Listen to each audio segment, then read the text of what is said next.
బంగాళాఖాతంలో తీవ్ర వాయుగుండం సాయంత్రానికి తుఫాన్ గా మారనుంది. ఈ నెల 30న ఫెంగల్ తుఫాన్ తీరం దాటనుంది. కార్తైకల్ మహాబలిపురం మధ్య ఫెంగల్ తుఫాన్ తీరం దాటే అవకాశం ఉన్నట్లుగా తెలుస్తుంది. చెన్నై సహా 4 జిల్లాలకు ఆరెంజ్ అలర్ట్ జారీ చేశారు అధికారులు. నాగపట్నంలో వర్షం బీభత్సం సృష్టించింది. పంట పొలాలు నీట మునిగాయి. మత్స్యకారులను సురక్షిత ప్రాంతాలకు తరలించారు. తిరువారూర్, నాగపట్నంలో విద్యా సంస్థలకు సెలవు ప్రకటించారు.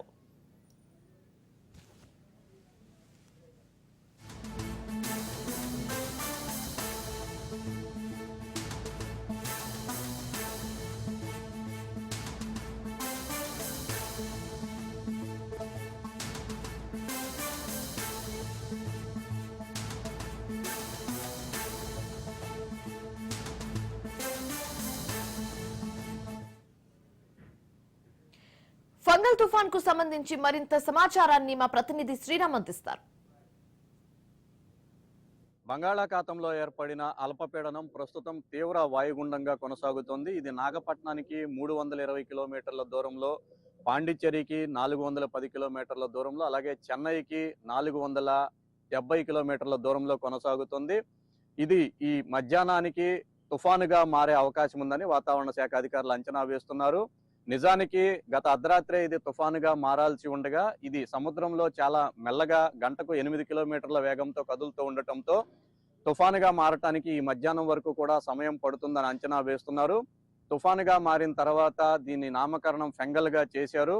ఇది ప్రస్తుతం శ్రీలంక వైపు నుంచి చెన్నై వైపుగా పయనిస్తుందని అంచనా వేస్తున్నారు. మెల్లగా చెన్నై దగ్గరికి వచ్చే సమయానికి తుఫాను తీవ్ర వాయుగుండంగాను, ఆ తర్వాత వాయుగుండంగాను బలహీనపడుతుందని అంచనా వేస్తున్నారు. 30 తేదీ వరకు కూడా ఈ ప్రాసెస్ అంతా కొనసాగుతుంది. ఇప్పటికే అన్ని పోర్టులలోనూ మొదటి ప్రమాద హెచ్చరికను జారీ చేశారు. ఇక చెన్నై, పాండిచ్చేరి పరిసర ప్రాంతాల్లో ఉన్న పాఠశాలలకు సెలవులు ప్రకటించారు. ఆయా ప్రాంతాల్లో ప్రస్తుతం కుంభవృష్టి నమోదవుతుంది. మరోవైపు నెల్లూరు, చిత్తూరు జిల్లాలతో పాటుగా రాయలసీమలోని పలు ప్రాంతాలలో భారీ వర్షాలు కురుస్తాయని, 1-2 చోట్ల అతి భారీ వర్షాలు కురిసే అవకాశం ఉందని అంచనా వేస్తున్నారు. ఇప్పటికే నెల్లూరు, చిత్తూరు జిల్లాల్లో పలు ప్రాంతాల్లో వర్షం నమోదవుతుంది. ఇదే వాతావరణం కొనసాగుతుందని, రేపటి నుంచి భారీ నుంచి అతి భారీ వర్షాలు కురిసే అవకాశం ఉందని చెప్తున్నారు. అలాగే వాయుగుండం చెన్నై వైపుగా వచ్చే సమయంలో సముద్రం మరింత అల్లకల్లోలంగా మారుతుందని, మత్స్యకారులు ఈ నెల 30వ తేదీ వరకు కూడా చేపల వేటకు వెళ్లవద్దని హెచ్చరిస్తున్నారు. ఇప్పటికే తీరం వెంబడి బలమైన ఈదురు గాలులు వీస్తున్నాయని, రేపటి నుంచి దాదాపుగా గంటకు 75 కిలోమీటర్ల వేగంతో ఈదురు గాలులు వీచే అవకాశం ఉందని కూడా హెచ్చరిస్తున్నారు. మత్స్యకారులతో పాటుగా తీర ప్రాంతాల్లో ఉండే ప్రజలకు కూడా వాతావరణ శాఖ అధికారులు హెచ్చరికలు జారీ చేస్తున్నారు.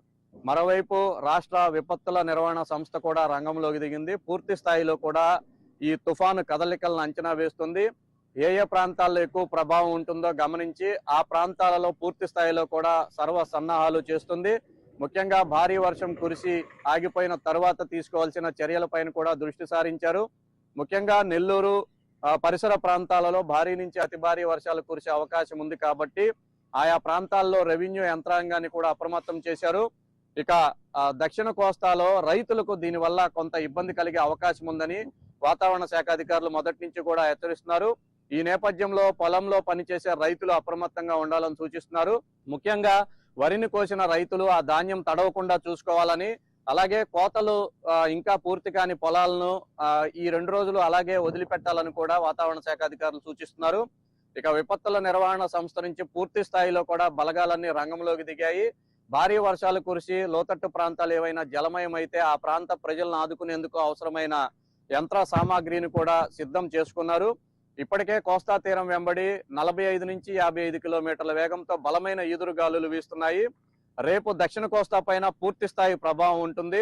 ఆ తర్వాత చెన్నైకి సమీపంగా ఈ తీవ్ర వాయుగుండం వచ్చే కొద్దీ ఉత్తర కోస్తా వైపు కూడా దీని ప్రభావం ఉండే అవకాశం ఉందని వాతావరణ శాఖ అధికారులు అంచనా వేస్తున్నారు. ముఖ్యంగా ఉత్తర కోస్తా అయిన శ్రీకాకుళం వరకు కూడా దీని ప్రభావం ఉండవచ్చునని, ఆయా జిల్లాలలో ఒక మోస్తారు నుంచి భారీ వర్షాలు కురుస్తాయని, చాలా చోట్ల తేలికపాటి జల్లులు కురిసే అవకాశం ఉందని కూడా వాతావరణ శాఖ చెప్తుంది. ఇప్పటికే ఈదురుగాలుల ప్రభావం ఎక్కువైంది కాబట్టి సామాన్య ప్రజలు కూడా కొంత జాగ్రత్తలు వహించాలని వాతావరణ శాఖ అధికారులు హెచ్చరిస్తున్నారు. కెమెరామెన్ కన్నబాబు